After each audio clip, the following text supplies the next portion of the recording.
గర్భధారణలో ఆయుర్వేదంలో ఏం చెప్తారంటే ఈ చరక సంహితలో రాశారు. అంటే గర్భధారణ సమయంలో ఎలా ఉండాలి, ప్రశాంతంగా ఉండాలి, ప్రధానంగా ప్రశాంతంగా ఉండాలి. అమ్మ ప్రెగ్నెంట్ లేడీ చాలా ప్రశాంతంగా ఉండాలి, ప్రశాంతమైన వాతావరణంలో ఉండాలి. 2 గర్భవతి ఒక సామెతలు ఉంటాయి మనకి. గర్భంతో ఉన్న వాళ్ళు ఏం కోరితే అది పెట్టాలి అనేది ఒక సామెత. ఎందుకు కోరుతారు అంటే వాళ్ళ లోపల ఏ డిఫిషియన్సీ ఉందో, ఏమి పోషకం అందట్లేదో అది కావాలని కోరుకుంటారు. జున్ను తినాలని కోరుకోవచ్చు, లేదా అరిసి తినాలని కోరుకోవచ్చు. అందుకని ఆ కోరిక వెంటనే తీర్చివ్వరు. అది మన ఇండియన్ సైన్స్. ఏ డాక్టర్లు ఏమీ లేరు, ఎవరు లేరు. బాడీలోనే ఒక డాక్టర్ ఉంటారు అనమాట. అలా ఏం కోరితే అది తినాలి. అంటే గర్భం వచ్చాక ఎంటైర్ ఫ్యామిలీ చాలా శ్రద్ధగా చూసేవారండి, చాలా శ్రద్ధగా చూసేవారు. అత్తమామలు కానీ, అమ్మ నాన్నలు కానీ, భర్త కానీ అందరూ చాలా శ్రద్ధగా వాళ్ళని చూసేవారు అనమాట. తర్వాత శతావరి అని దొరుకుతుంది, పిల్లి జాగలని శతావరి చూర్ణం మంచిదే ఉంటుంది, బయట పర్లేదు. శతావరి అశ్వగంధ లాంటివి చూర్ణాలు పాలల్లో వేసి ఇచ్చేవారు. శతావరి అశ్వగంధ లాంటివి ఏదో ఒకటి ఐటెం పాలల్లో వేసి రోజు కొంచెం ఇచ్చేవారు అనమాట. అలా ఇవ్వడం వల్ల బేబీ గ్రోత్ బాగుంటుంది. అబార్షన్స్ అవ్వవు, రక్తహీనత అలాంటివి ఉండవు. ఆ సీజన్లో ఏమున్నాయో పులుపులు, చింతకాయ, నారింజకాయ, దబ్బకాయ, నిమ్మకాయ ఇలాంటి వాటిని, మాదీ ఫలం ఇలాంటివి ఆ 3 నెలల్లో ఇచ్చేవారు అనమాట. అండి ఇవ్వడం వామిటింగ్ సెన్సేషన్ తగ్గి రక్తహీనత కూడా ఉండదన్నమాట అలాంటి పళ్ళు ఇవ్వడం వల్ల. 3 నెలల్లో ముఖ్యంగా ఇలాంటి పొల్లటి పళ్ళు ఇవ్వడం చాలా మంచిది. 4వ నెలలో ఇమ్యూనిటీ పెంచేలా చేయాలన్నమాట. ఇమ్యూనిటీ పెంచేవన్నీ ఆహారంతో పాటు కొన్ని మూలికలు ఉంటాయి. తిప్పతీగ అంటే అమృతవల్లి అని పిలుస్తారు. తిప్పతీగ పొడి తేనెతో ఇవ్వచ్చు 4వ నెలలో. అలాగే అశ్వగంధ కూడా ఇవ్వచ్చు. అవి 2 ఇమ్యూనిటీ పెంచే లక్షణం అనమాట. ఇమ్యూనిటీ పెరగడంలో ఏమవుతుందంటే సంక్రమణ వ్యాధులు అంటాం. అంటే మన హెరిడిటీ జబ్బులన్నీ అక్కడ ఎండ్ అయిపోతాయి, రావన్నమాట తిప్పతీగ ఇవ్వడం వల్ల. తిప్పతీగని అమృతవల్లి అని పిలుస్తారు. అమృతవల్లి అంటే అర్థం ఏంటంటే, అమృత అంటే మరణం సంభవించకుండా చేస్తాను అర్థం. వల్లి అంటే తీగ అనమాట, అమృతవల్లి. అది కింద ఆధారం ఉండదు, చెట్టు మీద తాకేస్తుంటుంది గాలిలో, దానికి మరణం ఉండదు. అలాగే మనం తీసుకున్నా సరే మనకు మరణం సంభవించకుండా చేస్తామన్నమాట. ఇమ్యూనిటీ పెంచడంలో చాలా కీలక పాత్ర తిప్పతీగ. అది చిటికెడే, ఎక్కువ కళ్ళు.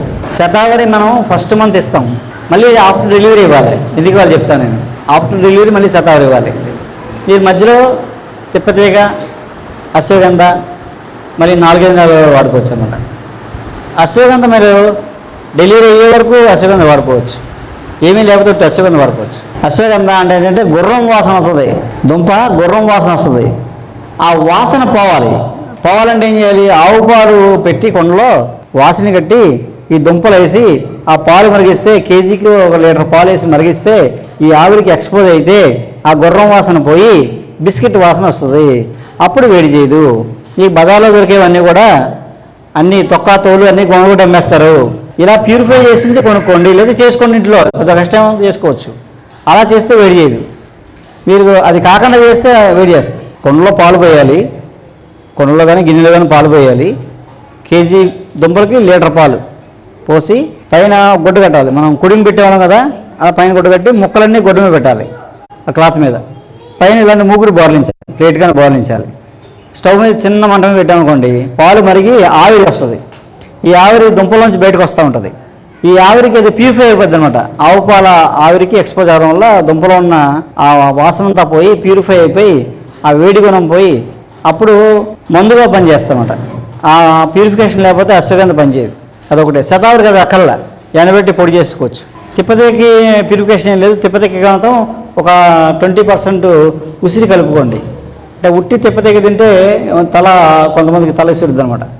అందుకని ఉసిరి పొడి కొంచెం కలుపుకున్నారు అనుకోండి, 10%, 100 గ్రాములు తిప్పతీగ పొడికి 10 గ్రాములు ఉసిరి పొడి కలిపేయాలనుకోండి, అది దాని సైడ్ ఎఫెక్ట్ ఉండదు అనమాట. అలా చిన్న టెక్నిక్స్ అవంతే. అంటే బేబీకి కంటి చూపుకి సంబంధించి, అలాగే పుష్టిగా ఉండడానికి నెయ్యి, కందిపప్పు ఇలాంటి పదార్థాలు ఎక్కువ పెట్టాలన్నమాట. అలా పెట్టడం వల్ల ఇద్దరికీ లాభం. తల్లి డెలివరీకి సిద్ధంగా ఉంటుంది అన్నమాట. బాడీ డెలివరీ అప్పుడు ఏం కావాలో ఇప్పటి నుంచి బిల్డ్ అవుతాయి. నార్మల్ డెలివరీ అవడానికి సపోర్ట్ చేస్తాయి. 7th మంత్ చాలా కీలకం.